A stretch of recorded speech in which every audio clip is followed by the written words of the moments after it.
done these things in the last two elections. I've sometimes sat there, but not during the elections. You have, haven't you? Not during an election, but it's good to be back. When I said that you were coming on today, Twitter went mad and said, "Oh, well, be careful. By the end of the hour, he'll have joined another party." do you get tired of this? Because it is what is it 4 different parties over the last? I think you're slightly. Year? I did hear your introduction and facetious. It's definitely the Labour, Independent, Change UK, Independent Group for Change, Liberal Democrats. That's actually 6. Well, not really. Look, it's 3. I think you said 3. And for the viewers listening here, Iain is giving me a very wry smile. But look, I should explain, by the way, people can watch us on our website, YouTube, Facebook, Twitter, wherever. Multi-channel LBC. Exactly. But look, all of us who have been on a journey and left the day-old 2 old main parties, Luciana Berger, of course, Angela Smith, Sarah Wollaston, Heidi Allen, all of us, we've had to put up with that. But look, you've got to take these things on the chin, haven't you? It's politics, and we do what we do because we believe in the values that we believe in. And if you don't believe in pure tribalism for tribalism's sake, but actually being a member of a party you agree with and has a stance that you can promote, then there's no shame in changing parties. But there must and of course, the things about Twitter, look, a lot of Twitter's a polarised, space. I don't want to completely dismiss it. I think you and I are on it quite a lot, but you can't let these things But there trouble must you. be quite a few things that you actually disagree with your own party on. Otherwise, you would have been a Liberal Democrat all along. Well, actually, I originally joined the Liberal Democrats. They were the first political Something party. we have in common. It was the first party I joined as a teenager because I thought the values of the party were my values, and they always have been. I just thought when New Labour came along, I was kind of swept up by that phenomenon, that it was the better vehicle for social democracy. So you're a political gadfly, really, aren't you? No, I think it's just a recognition that parties change. I think the party that you joined, the Conservative Party, is a very different animal now compared to what it was when you joined. I think the same is true of the Labour Party. But I've always had the values of the Liberal Democrats. And I think, look, any student of politics and history knows that social democracy, you've usually had 2 options, which was the Liberal Democrats, certainly since its creation in 1988, and the Labour Party. I don't believe social democracy has a home in the Labour Party anymore. I think it's massively symbolic that Tom Watson is not going to be standing for the Labour Party in this election, and in the midst of an election campaign is stood down as deputy leader. And I'd say that's like Exhibit A right now of the fact that social democracy no longer has a home in the Labour Party. But I think it absolutely does have a home in the Liberal Democrats, which itself has gone through a lot of change. 75% of the membership of the Liberal Democrats has joined since 2015. So it's quite a different party in some respects in 2019 to what it was in 2015. And I think the other thing is, I think you and I probably have talked about this on the show before. Obviously, we have a very clear position of wanting to stop Brexit.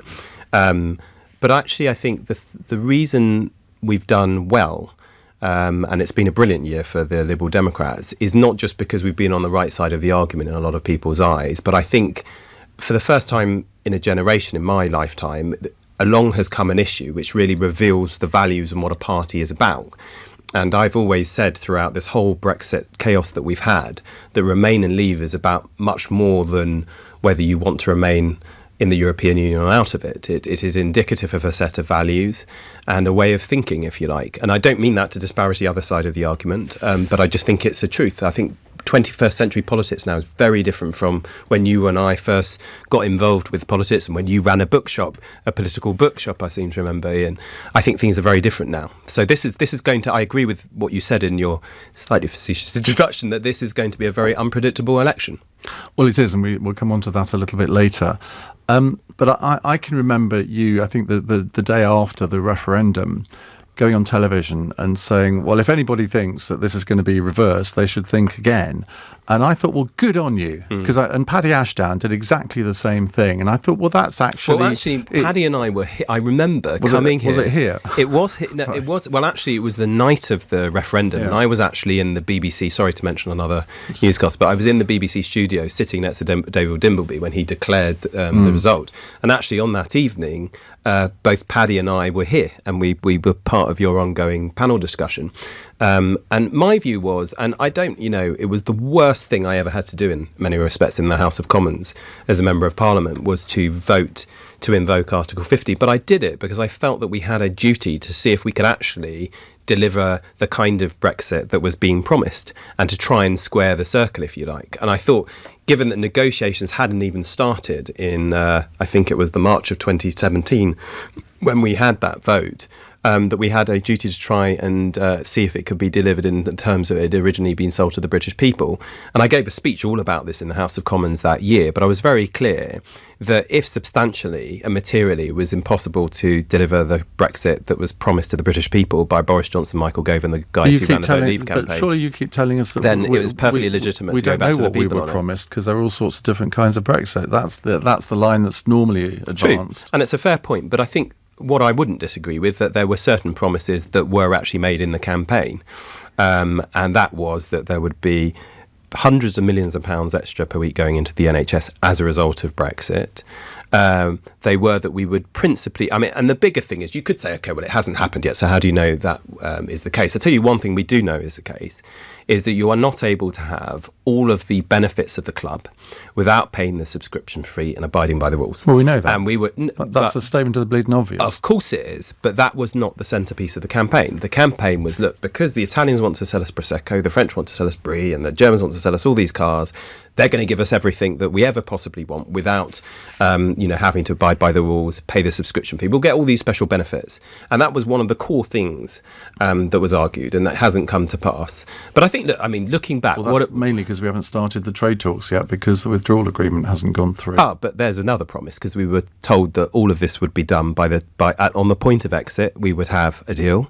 We were told that at the point of exit, actually, we'd have loads of new deals with third countries that aren't members of the European Union. None of that's turned out to be the case. And that's why I co-founded the People's Vote campaign along with other people, because I felt, hang on just a minute, people deserve to get their say on this again. But you see, this is a problem that people have with you. They see somebody who's switched parties several times, and then they now see somebody who's switched positions on Brexit several times. Well, yes, you did campaign to remain, but you immediately said, no, we've got to abide by the result. You then vote to trigger Article 50. Then within a very short time, you were co-founder of the People's Vote campaign, and now you want to revoke Article 50. There is a lot of inconsistency there. You have to admit that. First of all, let's be honest about where you're coming from. You're a lifelong supporter of the Conservative Party. No, I'm sorry. That's a perfectly reasonable question. I'm going to come and address it. I'm not a lifelong supporter of the Conservative Party. You don't support them anymore? No, I have not been a Conservative Party member since 2010, so don't try and throw that one at me. So you haven't voted for the Conservatives since? I have voted for the Conservatives since. I've also voted Liberal Democrat since. I've also voted... Since 2010? Yes, I've also voted for the Brexit Party since. Good for you. Okay, look, the point is... I understand where you're coming from. There's another interpretation, right? The other interpretation is that I have been a member of one party for the best part of 22 years. And in this year, I left the Labour Party and went on a journey that took me to the Liberal Democrats within 1 year. Actually, it was within 7 or 8 months, actually. So your interpretation could be that you're all over the place across the whole of you know. It's not my interpretation. No, this is what a lot of my listeners think. Ian, that's fine, and I'm answering that. So I wouldn't agree with that for the reason I've just set out. The second thing is, look, on Brexit, I've never, ever recoiled or kind of resiled from the position, which is that I believe that Britain is best in the European Union. And I've never, ever resolved from that position. The question is, what is the course the country should take going forward? And I felt in the immediate aftermath of that result in 2016, the political process had a duty to try and see if you could get this thing to work. And that was, we had the vote in June of 2016. And actually, it was in the April of 2018 that we launched the People's Vote campaign, after 2 years of waiting and seeing what happened during the negotiations and whether or not Brexit in the form that it was sold could actually be delivered, which has proved totally not to be the case. So I appreciate your interpretation or your suggestion, and I appreciate that people say this, but that's what I would say in response. The Remain Alliance, which I imagine you support, that's been launched today. It could be quite an important development, or it could be a flash in the pan. It didn't really do a lot in the last election when there was this sort of so-called progressive alliance. again, people will say, well, you're a Liberal Democrat, but how is it democratic to deny people in these 60 seats the right to vote for the party that they would ultimately like to vote for? So, for example, I think there's 40 of the seats the Greens and Plaid Cymru have stood down in. What about Green voters in those seats who might like to vote Green? That they don't share the same values as the Liberal Democrats. What about the Liberal Democrats in the seats that you stood down in? It's actually a very undemocratic thing to do. I actually think, look, our whole system is undemocratic, right? In some senses, we have there's no need to make it more undemocratic. Hang on, just a minute. Let me answer your point. Is, partly why you have people tactically voting and you have these alliances is because we have a broken voting system which doesn't actually reflect people's wishes. And the first past the post system is an undemocratic, unfair system, which is why I believe, and I was arguing this when I was a member of another party, but why the Liberal Democrats, we argue for a system of proportional representation that is fairer, more reflective of the rich tapestry of views in the UK. This is not tactical voting, is it? No, it's not. No, I'm just talking to your general point as to whether that is undemocratic or not, and I'm just saying the problem is the system in a way. There wouldn't be a need for these alliances or for people to consider tactically voting. That's all I'm saying, because of this ridiculous first past the post system. And we obviously need to change it. But let's just get this in context. I actually think this is very refreshing. I think it's refreshing to see broadly, progressive parties who agree on certain things coming together, particularly when you've got Brexit, which is a huge national interest issue, and saying, look, stopping Brexit comes before everything on this particular occasion. Now, these are just in a few seats. It's 60 seats out of 650. And in order for these alliances to work, it's not just a question of a national party in each case taking a view, but also the local parties. I know I've got to be careful about not talking about specific constituencies, given we're in the regulated period. But, the local and the national had to agree to this kind of alliance. And what we found actually during the European election campaign is there were a lot of Remainers who were frustrated because there were too many options and they wanted to throw their weight behind one option. That was a PR election, though. It wasn't. The D'Hondt system. It's ultimate PR. It's a form, but it's a flaw. No, it isn't. It is. I'd say single, without getting. Now we're going to be causing your listeners to switch off, but single transferable vote or the additional member system would be my preference. What is the point, though? To take one constituency, which I will mention this. We don't need to mention candidates or anything apart from the MP in Exeter, or the former MP in Exeter, absolute avid Remainer, and yet Exeter is one of the seats that you are standing candidates down in. The problem was, look, the Labour Party, the MP that you're referring to, was a Labour Party MP. Refused to engage with this process whatsoever. And in order for it to work, first of all, you have to have parties that unequivocally want to remain in the European Union. But he does. Hang on just a minute. But he is standing on the manifesto of a party with a leader that refuses to back remaining in the European Union at this point, which is a problem. But say we were prepared to ignore that, you also need all the players within the alliance to reciprocate and to agree to stand down in particular areas. And the Labour Party has completely failed to do that. It's refused to do that. It's also written into its rules that it can't do that. And so, to Labour Remainers who are saying, why won't these parties all stand aside for us? It's like, well, where's your party going to stand aside for other parties' candidates? It does seem weird, though, to pick a constituency where you know that the MP would vote in the way that you would want them to vote. Why wouldn't you pick a different one? I think that's what perplexes people. Yes, but for an alliance to work and for people to have trust, there's give and take.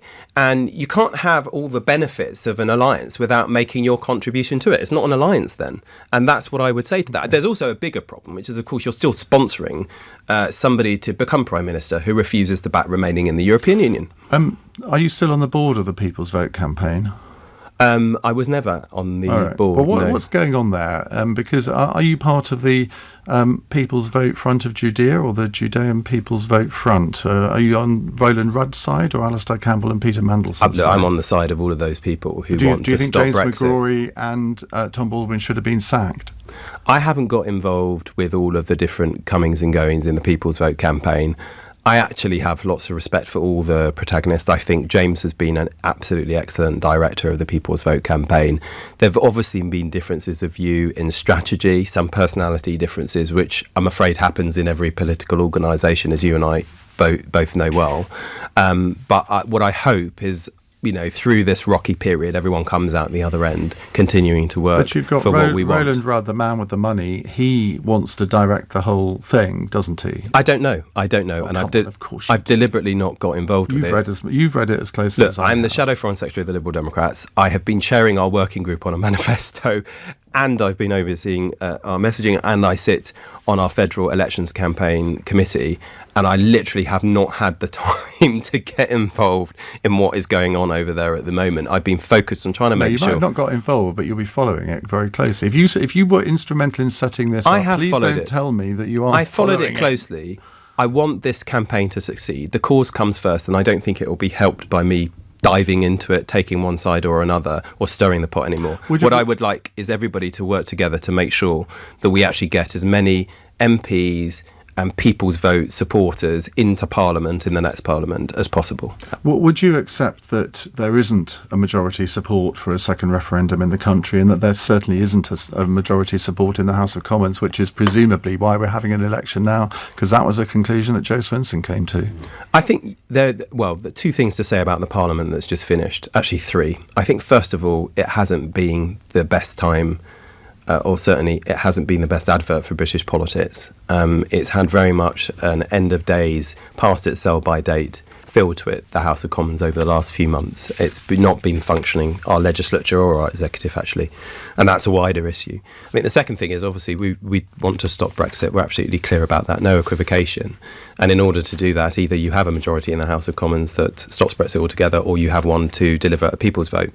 And as it happens, there is not a majority.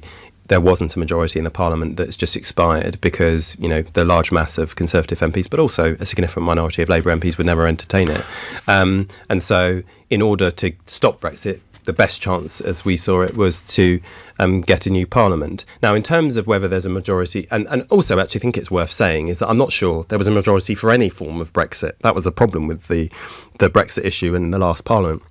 In terms of where the public are, if you read what John Curtis, who's considered to be the guru, if you like, has written and said about this, I think since 2017, the summer of 2017, there's been a fairly consistent majority to remain in the European Union. But I'm not pretending it's by a vast amount. And I think, I don't want to be disingenuous to a lot of people who say, look, this election will be quite divisive, this Brexit issue is divisive. I don't disagree that it is divisive, and I don't think we're necessarily going to heal all those divisions until decisions are actually made one way or another. You certainly wouldn't if there was another referendum campaign, would you? That would just emphasise the divisions. I suppose there is no non-divisive way of sorting out this issue, but sort it out we must through our democratic processes. When you look at, we can all cherry pick different polls. Sure. But there has been, I think, a consistent view among the pollsters that if you ask people whether they want to support a deal or whether they want no deal or whether they want to remain, if you add the deal and no deal people together, they're consistently more, not by a massive margin, but consistently more than remain. But if you ask the leave remain question just on its own, just as it was asked in 2016, you get about a 53-47 majority for remain at the moment. But that was almost identical to what it was not long before the referendum. So we're still split. Look, we're split down the middle. We're split down the middle, and I'm not going to pretend there's a majority for anything right in the So country. therefore, isn't the logical thing to do, if there was to be another referendum, I imagine you would argue that on the ballot paper it should be Boris Johnson's deal versus Remain. Do you not accept, though, that a lot of people will find that would be almost a rigged referendum, that there should actually be Leave, Remain, just as it was last time, so we can test, and done on the same franchise as last time, so we can test the change in public opinion, and then if Leave wins, then it's deal or no deal. That would be the democratic way of having a second referendum, wouldn't it? Sorry, so you'd have a two-step process. 2 steps. You'd have Remain versus... You'd have Leave versus Remain as the first question. Leave, Remain, okay. And you could do that either... You can either have both questions on the same ballot paper, sure, or you have Leave versus Remain one week, and then the following week, it's deal or no deal. So it's a two-stage process, and then everybody would feel that they had their say. You could do it. Tony Blair agrees with that. You could do it in that two-stage manner. I personally do have a problem with putting no deal on the ballot paper. But what you have suggested there is quite different, because you're saying leave Remain first and then determine how you want to leave. And that is not necessarily something I'm close to, but I've always had the view that to put no deal, given how catastrophic it would be on the ballot paper, would be quite an irresponsible thing to do. But people who voted leave in 2016, they would have expected to leave by now. So if they are to continue to engage in the democratic process, and I think we can probably both agree that a lot of people think that they probably won't be after all of this, if they're to have confidence in the referendum, they have got to buy into the question that is being asked, have they not? Look, I get the point that you're making. I don't agree that it would be rigged, because I don't see how you can rig something when people are the ones who get to decide and they are asked the question. Well, that is the first thing. Hang on just a minute. Let me just say a second thing to this, is that I think the big problem in many respects with this whole thing is, question mark whether we should even have determined what to do with this by way of a referendum in the first place, but we're well past that, is that it was not defined on the ballot paper what was going to happen here. And it could be a kind of whatever you want it to be, Brexit. And I think that's been the biggest problem democratically, is that it's impossible to decouple leaving with how you leave. That's always been the problem here. Let's look at what could happen after the election.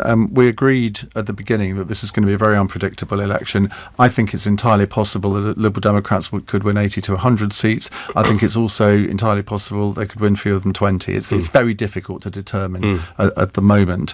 Now, in the case of a Boris Johnson majority or a Jeremy Corbyn majority, clearly the Liberal Democrats just sit as an opposition party. But if it's a hung parliament, which the bookies favour at the moment, the Liberal Democrats could have a decision to make. Now, Jo Swinson has said that she could not support in any way a Labour minority government led by Jeremy Corbyn. You appear to have said something rather different. You said...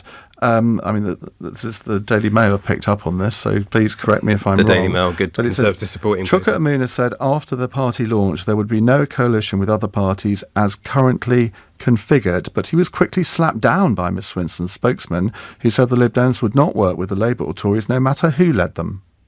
I agree with that. That's not quite what you said, is it? You said other parties as currently configured. I was being asked about the point I was making is, are we against the concept of coalition full stop? And we want to change the voting system to a system of proportional representation, which in every other major country where you have those systems makes coalitions more frequent. And that was really just the point I was making. This was a bit of over-interpretation of what I said. What do you mean then by current no cooperation with other parties as currently configured? That most people would interpret that as with different leaders. Well, look, let me just be absolutely clear about it, because I think there's a bit of over-interpretation going on in that. We don't set ourselves against the concept of coalition ever with any party ever. I mean, that would be ridiculous. And we also don't set ourselves against cooperating on specific issues like Brexit, as we have been doing in the House of Commons. But would we prop up these two main parties with these leaders? No. But with other leaders? No. I mean, it's exactly the position. So, I mean, obviously Ken Clarke is going, but if there was somebody like Greg Clark was installed as Conservative leader if Boris Johnson lost the election, I mean, I think it's highly unlikely, but somebody of his sort of very moderate views, which I mean, that's not today's he used to be in the SDP, didn't he? So Greg did actually, yeah. But I mean, there are plenty of Conservatives of that ilk who could lead the party. Yeah, who's currently in that party could lead it? Who you describe in the Greg Clarke vein? Well, I just said Greg Clarke. Penny Mordaunt, who's just been in the studio. I mean, she's... I'm not sure I'd call her a One Nation Tory. Oh, I absolutely would call her a One Nation Tory. But you see, what we've got to get over is thinking that anybody in the Conservative Party, or indeed any other party who supports Brexit is somehow kind of extreme, because they share the views of 17.4 million people. I've never said that. But if you look at Boris Johnson, would you not describe him generally as quite liberal in his outlook on immigration abortion, on equal marriage, on all sorts of social policies. You couldn't say on those issues that he was right-wing, and yet that is how people are portraying him. I think he has a certain attitude towards certain groups of people, which are illustrated by certain comments and satire that he thinks is entertaining. And I don't buy into this view that somehow he's a moderate, One Nation conservative, because he's not. Okay. So what do you think the future of the Liberal Democrats is obviously you want to gain as many seats as you can. I mean, I got a leaflet through my door saying that Jo Swinson was going to be the next Prime Minister. Now, most people will have laughed at that leaflet, because to go from 20 MPs to 320, which is what you'd need to do, I mean, it's never happened before. I mean, okay, you could say, well, it's just because it hasn't happened before, that doesn't mean to say it couldn't happen, but you don't seriously think that that's a possibility. She's a candidate to be Prime Minister. No, Look, she's our not. job, That's the point. Well, I think she is, and ultimately your listeners and the British people will determine that. That's not something for people in the bubble to determine. And all I'd say is, I think you mentioned, as I said at the top of the show, that this is very unpredictable. If you look at what has happened to the Liberal Democrats over the last year, for the first time in 100 years, we have beaten Labour and the Conservatives in a national election this year, in the European elections. In the English local elections, we made 700 gains and got control of more councils, whereas the Conservatives lost around 1,400 odd councillors. Labour lost councillors as well. They lost between them control of 50 councils. In fact, if you look at their vote share in that European election, combined they got 23.2% of the vote. We got 20% of the vote. And we did very well. We overturned an 8,000 Tory majority in a Leave voting seat in Brecon and Radnorshire, which we now have held up until this election. So I think, we are breaking a lot of boundaries that people suggested meant that we would not be able to progress. And I just think people are just tired of the same old two-party politics. Again, bearing in mind electoral regulations, why did you decide to move from your old constituency to the one that you're standing in now? Because again, people look at that and think, well, that's a bit odd. It's not a usual thing, but the reason I did so is there were a few reasons actually, but we had a fantastic woman candidate there who I cannot mention because you'd have to mention all the other candidates, who was in place when I joined the party, and I thought just to elbow out somebody who'd done a really good job, ensured that the Liberal Democrats won in that constituency, would be wrong. I also relished the opportunity to take on the Conservatives in the seat that I am standing in.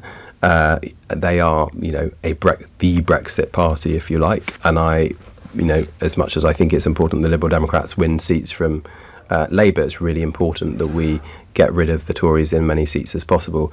And I also, to be honest, I knew that I faced probably a particular vile campaign again, from the Labour Party in that seat. Not the old Labour Party that had selected me, but the new one that had come about. And I didn't really want to put my staff and others around me through that. When you were in the Labour Party, you had something in common with the Conservatives in that you would have criticised inaccurate Lib Dem leaflets. And we've seen several of those in this campaign so far. There's one that has been put out where your party has been forced to defend misleading leaflets where you say that the party is winning. You quote media organisations who say they believe the party is winning when in fact they're simply quoting Jo Swinson. There was one on Newsnight the other night which I think your party representative found incredibly difficult to defend. Does no one actually look at these leaflets before they go out and not think, well, they are misleading? Look, you can find examples of all of these things in all the main parties. The Liberal Democrats have a record of doing this sort of thing, as you know. No, the Liberal Democrats do use bar charts. And I know as a Labour, when I was a Labour candidate, I hated them. And it wasn't because they were inaccurate, it was because they actually worked. And that's why you get. But are you telling your campaigning people now, can you stop doing that because they are inaccurate, they're misleading the voters? No, I think so long as you. So you approve of them now you're in that party? No, I actually put bar charts on my literature when I was in the Labour Party as well. No, I think the important thing is that information that you are presenting, you describe accurately. Now, you've cited, I think there are two cases that have... Iain, hang on just a moment. Let me give you another There one. are two... Hang on just a minute. Where you have made out that you're in second place, and you're not. You're in third place. That is a lie. Look, I haven't seen... I'm aware of this bar chart because I think Joe was asked about it at the weekend, but I haven't seen the detail of it. But all I'm saying is, look, there are 650 constituencies in this country where, not in all of them, but the majority of them, you have a Liberal Democrat candidate, and these issues are not coming up in the overwhelming majority of places. In the particular instance I think you mentioned, and I won't mention the constituency because I know we're not allowed to do that, I think there was a mistake made and the party president apologised for it today. And the second point was that there was a Guardian headline which was reporting something that our leader said, which was put in, and it gave the impression that the Guardian had said it, and that's been apologised for as well. But that must have been deliberate. The people writing the leaflet, that must have been a deliberate tactic. To be honest, I'd say it's sloppiness. Just finally, before we go to calls, a tweet from Nikki. If I were Joe Swinson, I would watch my back. Chuka is an ambitious snake. From Nikki? From Nikki. I don't know who Nikki is, but that's what she thinks. Can you say... just a moment. I'm an ambitious snake who has left one of the two main parties, which most people don't think it is very good for your career. And as you were saying, has been in a few parties this year. That's a fair point to make. To be honest, if I was a careerist, that would be a bit of a snake. But I don't know. Joe Swinson is in a marginal seat, which she actually lost in 2015 and won back in 2017. She could lose her seat. If she did, would you consider standing for the leadership? No. You wouldn't? No. You can rule that out? I can rule that out. No. Okay, well, that's a clear answer. Right, let's go to the news. But also, I don't accept that she will lose her seat, by the way. No, of course. I'm just speculating because it's a possibility. I think you'd have to entertain the possibility. Right, the lines are still open, 0345 6060 973. Your questions to Chuka Umunna in just a moment. It's 8:34. Our news headlines with Serena Farrow. 2 drug dealers have been found guilty of murdering a girl in a park in East London. 17-year-old Jodie Chesney was stabbed to death in a case of mistaken identity in Harold Hill back in March. There are more than 70 flood warnings in place in West and South Yorkshire this evening. Roads and railway lines have been disrupted. Several schools in the area closed early, and even some say they won't open tomorrow. And cars and money have been found near the Irish border in a major investigation into suspected international smuggling. 7 homes and 3 industrial properties were raided this morning in County Monaghan. LBC weather: rain should gradually ease tonight, but still staying around in northern England and North Wales. Cloudy and frosty in Scotland and Northern Ireland, with a low of -3 degrees. This is LBC. Many new electric cars could drive from Manchester to London on a single charge. The electric car is now the car. Search Go Ultra Low to find out more. Range may vary. Coffee shop, cashback, cat flaps, cashback, beanbags, rucksack, hire car, buy a car, flapjack, cashback, dumbbells, cashback, takeaway, holiday to anywhere the sun is at, bum bag, laptop, big match, hatchback, binge watching, paintballing, crab fishing, cashback, anything you want to buy, everywhere you want to go. Guess what? Cashback. Whatever you spend your money on, get money back every time with the American Express Platinum Cashback Everyday Credit Card. Search Amex Cashback. Representative 22.9% APR variable. Minimum annual spend to receive cashback. Terms apply. 18 plus subject to approval. Radio, playlists and podcasts. Where it's all together. And all for free. Global Player. Download it from your App Store now. Hash browns in dressing gowns, bacon rolls and morning scrolls, sausage bagels at breakfast tables, or maybe flat whites after late nights, pancakes with news updates, flatbreads and bedheads, breakfast wraps after morning naps, or perhaps a McMuffin without leaving bed, because now we deliver instead. Download Uber Eats and enjoy McDonald's breakfast at home. At participating McDonald's, see mcdonalds.co.uk/McDelivery to see if there's one near you. Serving times and delivery fee apply. See Uber Eats app. If you're collecting your prescription, don't assume you can claim it for free. Not all benefits entitle you to free prescriptions. And if you claim when you're not entitled, you could face a penalty charge of up to £100. Thankfully, there's a simple way to find out if you should be paying. Search Check Before You Tick online and use our eligibility checker to find out if your benefits mean you can claim for free. Or you can ask your pharmacy team. So always remember to check before you tick. This was brought to you by the NHS. Urine leakage, urine leak. Tenna Men. Pants and pads. Buy online or in shops. Tenna Men. Keep control.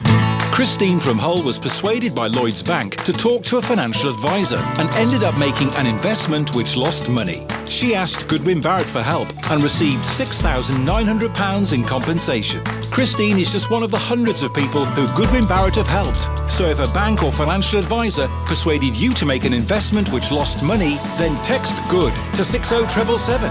Text GOOD to 60777 now. Leading Britain's conversation. Iain Dale. Tweet at LBC. 8:37. You can watch us on YouTube, on the LBC YouTube channel, Facebook page, Twitter feed, and at lbc.co.uk. Chuka Umunna is here with me until 9. Dave is in Newcastle. Hello, Dave. Hello, Ian. Hi. I'd like to ask Chuka, so he's such a fan of the EU, that means he wants to shape it going forward, if we remain. So can he tell me his vision for the next 20 years for the EU? Now, I'm straight talking, so I expect a straight answer regarding integration, security, defence and all the rest of it. Thank you. It's a really good question, Dave, actually. So there are two things I'd say about that.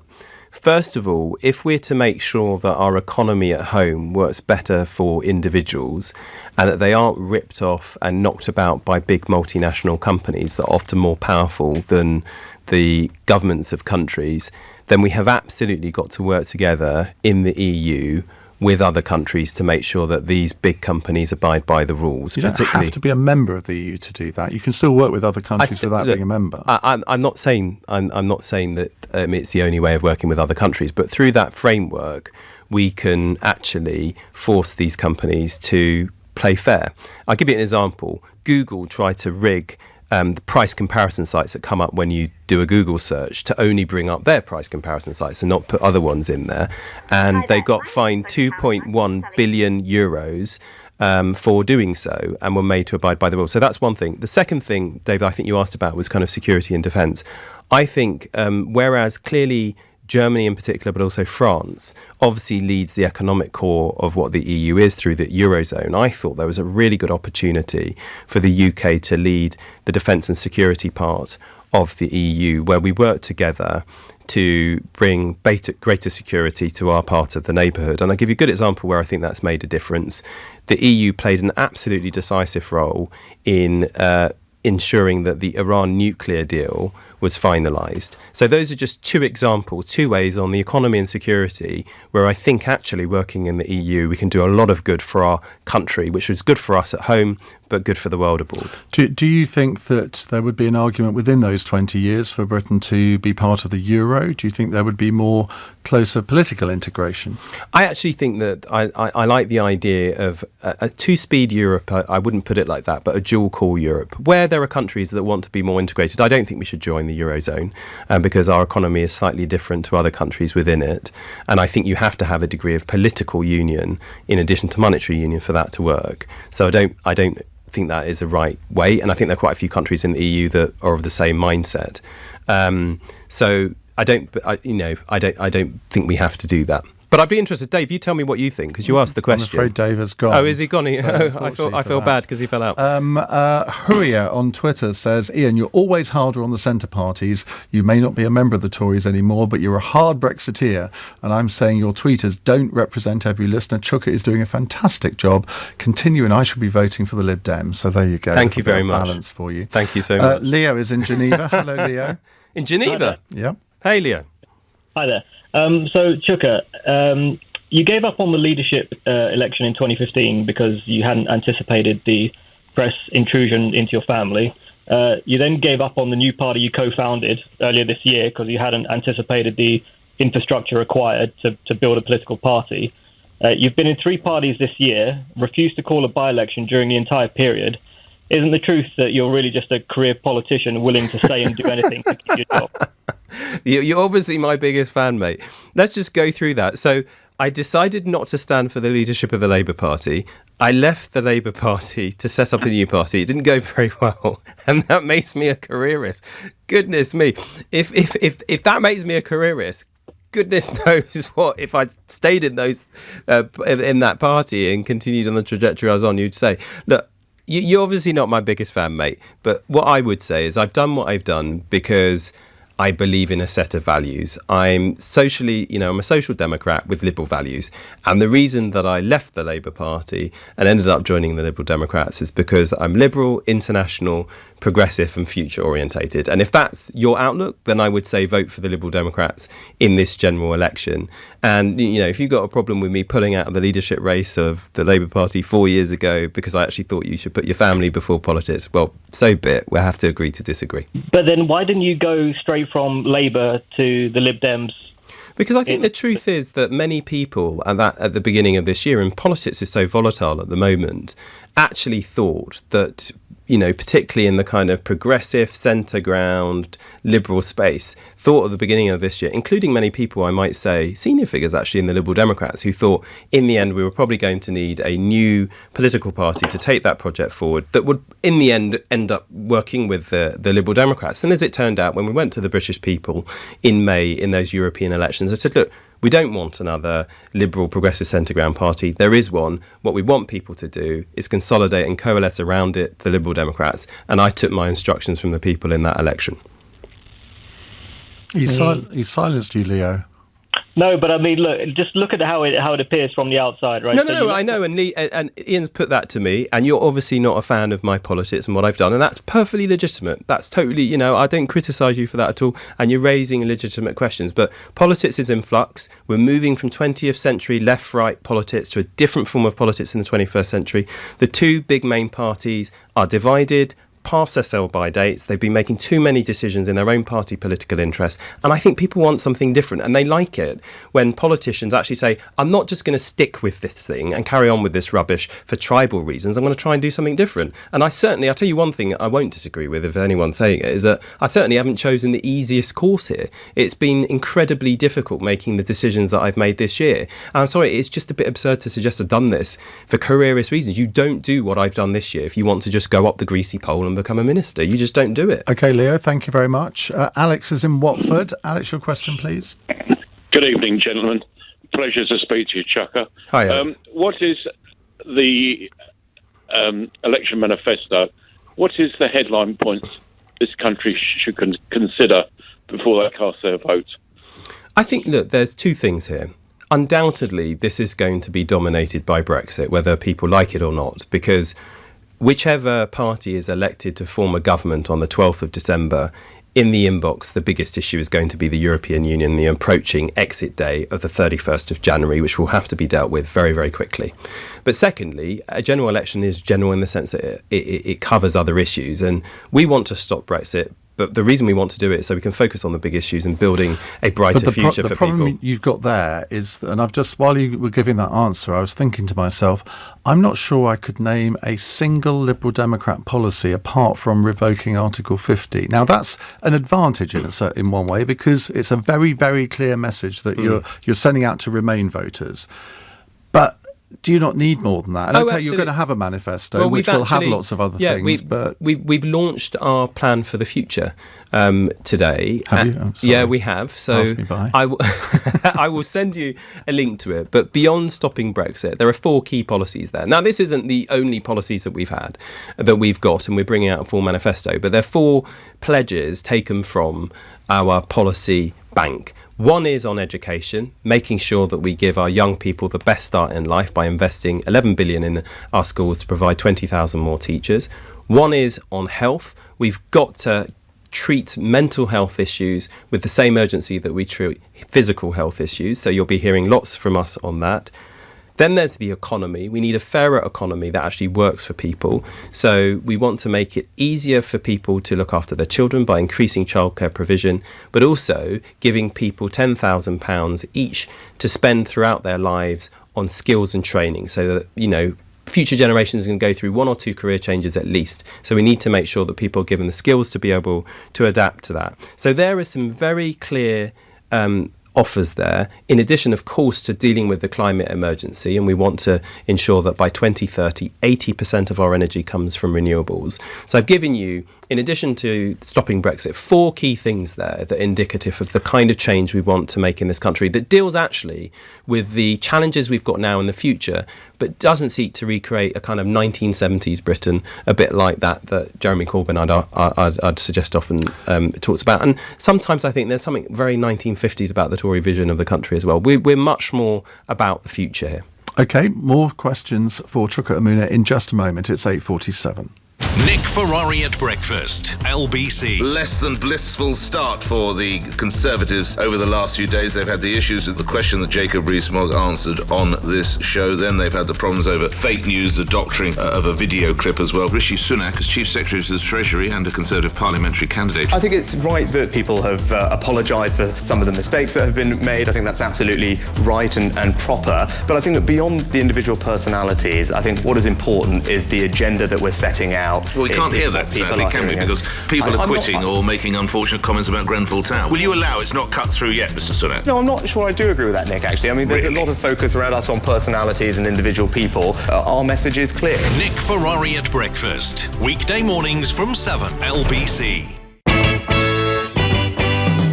A credit limit of up to £1,500. What do you have to do to get it? Simple. Get online and check if you're eligible for an Ocean credit card in minutes without affecting your credit score. For your Ocean credit card, visit ocean.co.uk now and get all that from Ocean. Intelligent Lending Limited is a credit broker. Capital One, the exclusive lender. Representative 39.9% APR variable. Borrow and spend responsibly. My name's Luke. I live in Dunstable with my wife and 4 daughters. We've got a Ring doorbell too out the front. Every time there's someone who comes up to the door, it notifies my phone, and then I can actually see if there's anyone dodgy at the door. A while ago, we had an incident at the house. My wife and I was in bed about 1:30 in the morning. We got a notification on my Ring app on my phone. So I looked on the actual video itself and it showed me that he was trying to get underneath the mat to see if there was a key there so he can actually get into the house.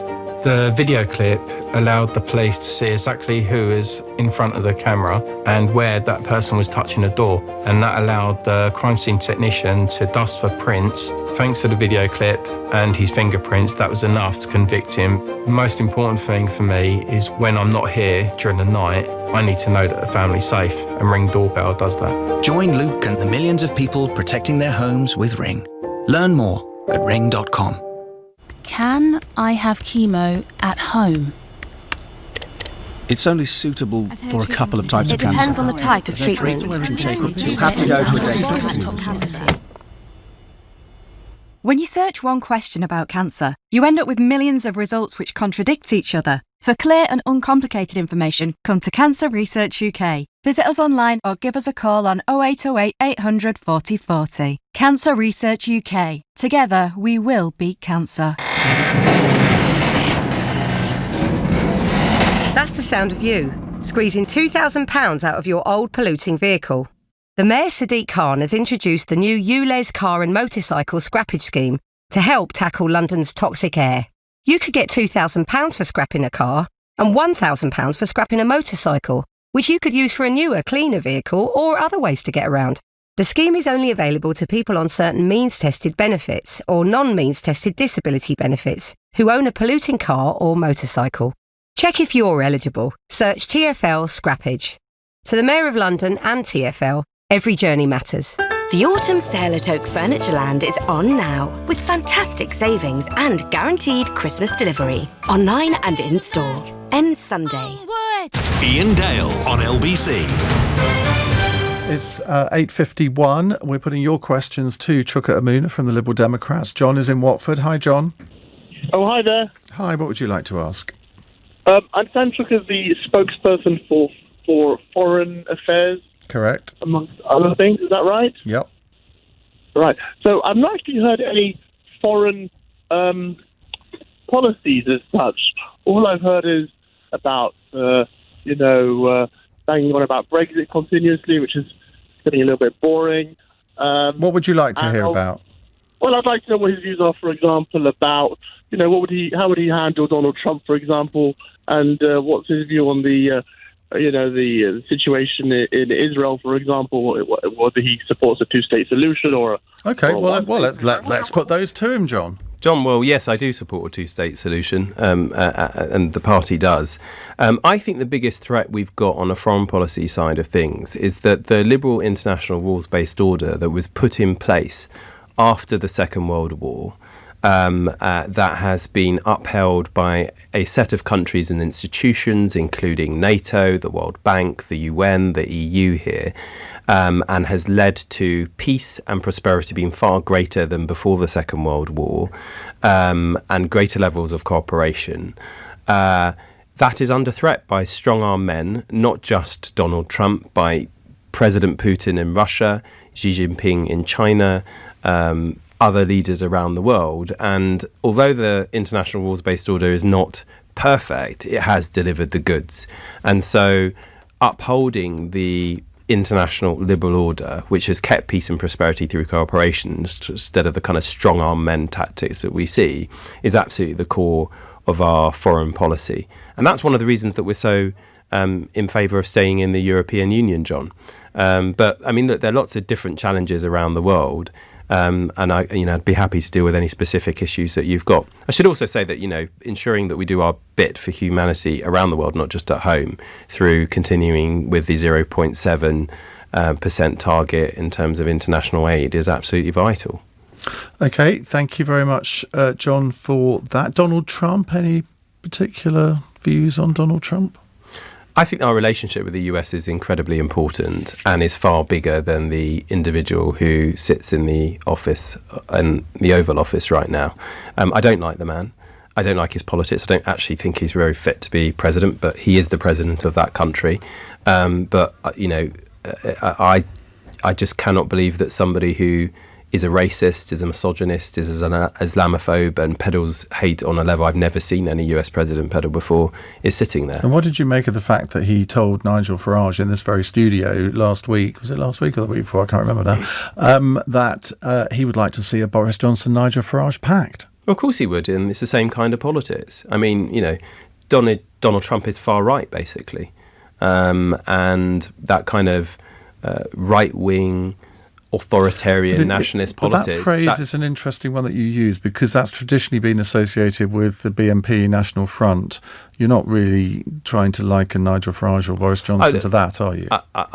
You're right to pick me up on that, but it's pretty right-wing stuff. I think Donald Trump is far right, by the way. The stuff that he said is far right. There's no doubt about that. Ted is a first-time caller in Loughborough. Hello, Ted. Hiya, how you doing? Hi, not too bad. What would you like to ask? If the Lib Dems win this election, why on earth should we respect the result? Would we have understood what we were voting for, Chuka? Exactly. Well, the difference is... Ordinary voters are stupid, aren't they, Chuka? I don't think ordinary voters are thick. But look, we're standing on a manifesto that has a set of promises. It's actually set out in a document. I think one of the problems, I think you're drawing a kind of comparison with the Brexit issue. One of the problems... Sharp, aren't you, Chuka? Sorry? You're very sharp. There's no need to be rude, Ted. Do you want me to answer the question, or do you just want to abuse me? Individual, yes. No, I'm not going to have you insulting guests. The point of these hours is that you ask proper questions and that you aren't rude to people. We need to improve our public discourse in this country, and you're not exactly contributing to that, are you, Ted? Graham in West Bromwich texts: is Chuka going to tell us why tell us why the people of Streatham have never had a people's vote? He's been asked twice now and not answered. Well, in fairness, they're having a people's vote now. But I think his point is they should have had one when you left the party. That was in February, under our constitution. Did you consider it? I didn't actually, no. Because I think at the end of the day, we have a constitution where individuals are elected. I'm not saying that party affiliation is irrelevant, but you elect the individual. And also, actually, the journey that I went on this year is very much the same journey that my constituents went on. The overwhelming majority of people in my old constituency, it's not my constituency anymore, voted for the Labour Party. We've all got to get used to all 2017, but in 2019, an overwhelming majority in the national election that we had in May in the constituency voted for the Liberal Democrats. OK, let's go to Jamie in Newcastle. Hello, Jamie. Hi, Ian. Great to speak to you. Thank you for letting me come on. Not at all. What would you like to ask? Chuka as well. I'd like to say hello. Hi, we are kind of diametrically opposed on the subject of Brexit and things. But I respect you. You're definitely one of the decent guys, and you seem like quite an approachable chap. Well, thank you. That's very kind of you to say. Come on, Jamie, get on with it. No, keep going. I'm liking this. Well, what I was wanting to ask Chuka is, all of the political turmoil which has happened since the referendum, the EU referendum.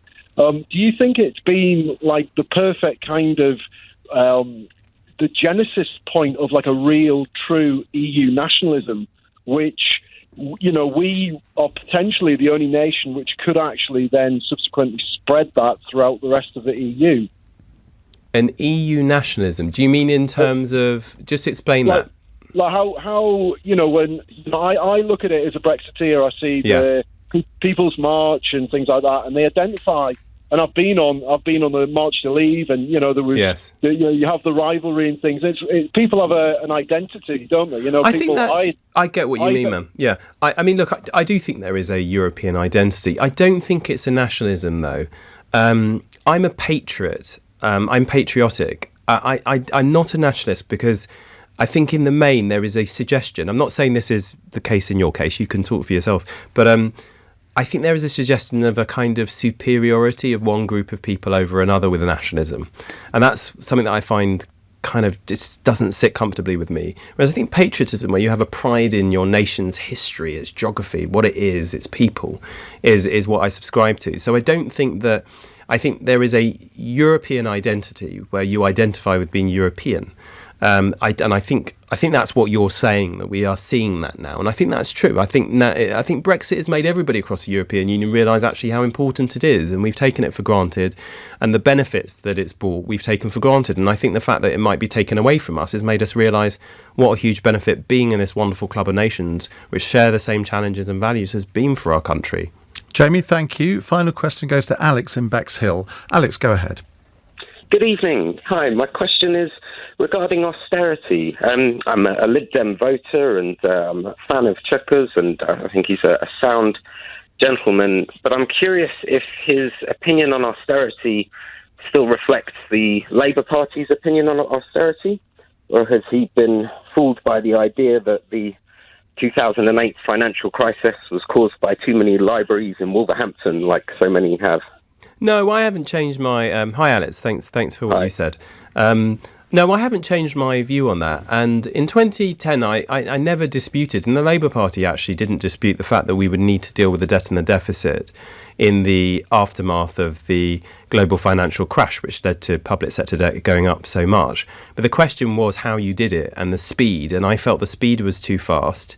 And I felt that too much of the burden of reducing our debts fell on public spending cuts as opposed to tax increases. Now, the interesting thing was actually I stood on a Labour manifesto that was committed to halving the deficit over 4 years, and that was Alistair Darling's prescription. And in the event, at the end of that Parliament in 2015, the deficit was halved over a longer period.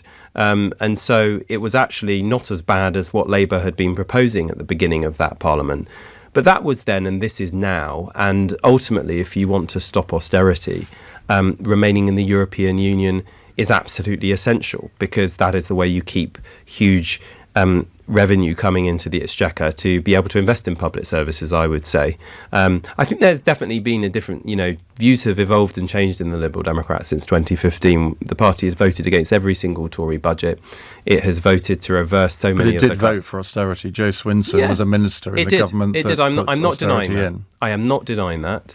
And all the main parties were committed to reducing the debt and the deficit. And I felt that it was too quick, like I said. But the important thing is, do parties learn from these mistakes that they make? And the irony is the Conservatives of today adopted Ed Balls' economic policy. I mean, who'd have thought? Who'd have thought it? And it shows in a way how things have changed, because everybody is, in 2010 terms, now splurging the money around like there's no tomorrow. But, if you want to invest, you've got to stay in the European Union, is my argument, and the Liberal Democrats' argument. We have reached the end of our hour. Thank you very much indeed. Thanks for having me on. We hope to see you on election night, if not before. Next week, our 2-hour-long interviews on Tuesday are with Jeremy Hunt, the Conservative, and on Thursday, Caroline Lucas, who, of course, used to be leader of the Green Party. And we'll also have someone on Sunday morning, but I don't know who that is yet. You are listening to LBC. I'm Iain Dale. It's 1 minute past 9. On your radio, on Global Player, and Play LBC. leading Britain's conversation. This is LBC. From Global's newsroom at 9 o'clock, both Labour and the Conservatives say they'll borrow more money to pay for major infrastructure projects if they win next month's general election. The Chancellor, Sajid Javid, says the Tories are the only party to be trusted with